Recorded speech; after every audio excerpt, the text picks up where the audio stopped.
Hello friends, this is Rudolf of Germany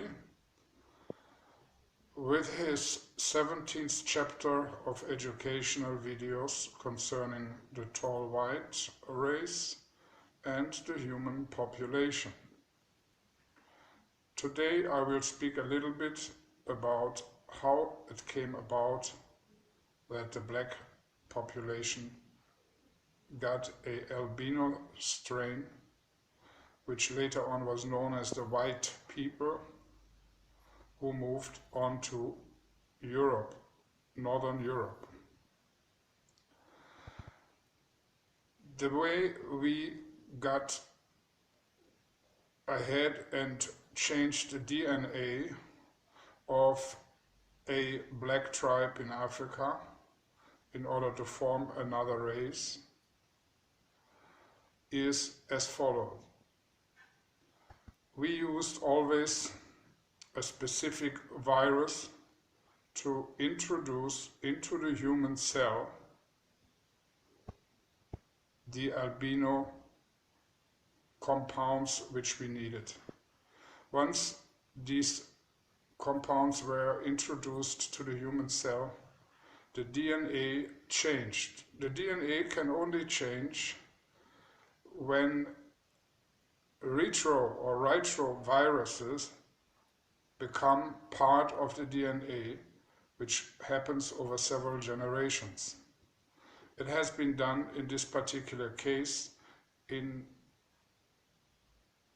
introducing the albino virus, and later on we have also used other forms of retroviruses in order to change other aspects of the human being. For example, is the basis of intelligence which has been founded in the black people, the emotional intelligence, and to a certain amount also analytic intelligence.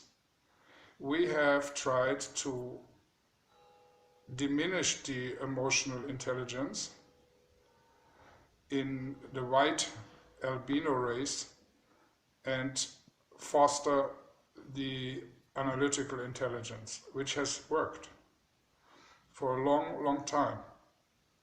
But since humans have the tendency to mix and multiply, even interracial, these results have been blurred, and at today's situation we are at a point where the emotional intelligence of the pale people, which we created through the albino virus, is more or less at the same stage as the emotional intelligence of the black population of Africa. And the analytical intelligence, as I call it, is in many black people by now as high as in the white race. So this explains to you how the white people, or the pale people in this case, came about by introducing a virus into their system, into the system of the black people, which then become part of the DNA, and the result was the white race. Very simple. We, the tall white aliens, are based not as a mammal, as any kind of human race is, but we are egg-born creatures, and that makes us, in our original form, part of the bird and reptile family, and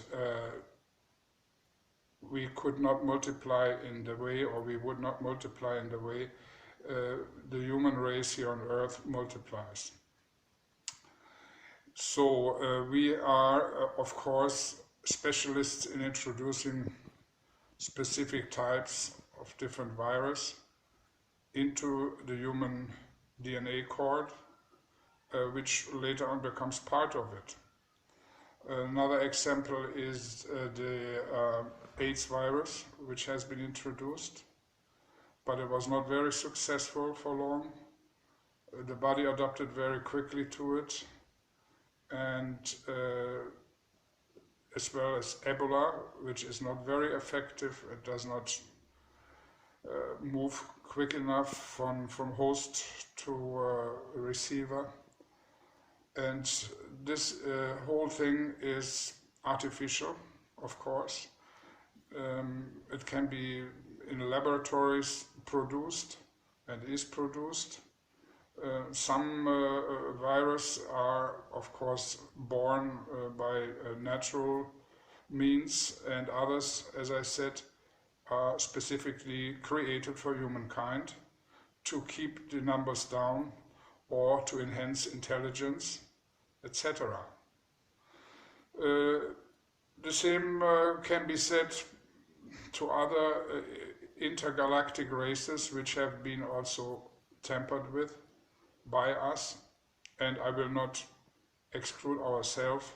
We also have been, many years ago, tempered and changed over the last hundreds of thousands of years, and at today's time we are coming very close to the normal human population here on Earth. It's almost indistinguishable. We are looking the same, we are acting the same.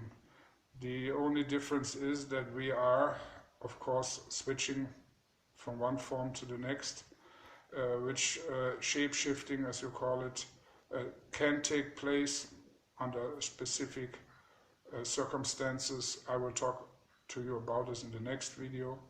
This was just a short introduction how it came to pass that the different races on Earth have been splitting up.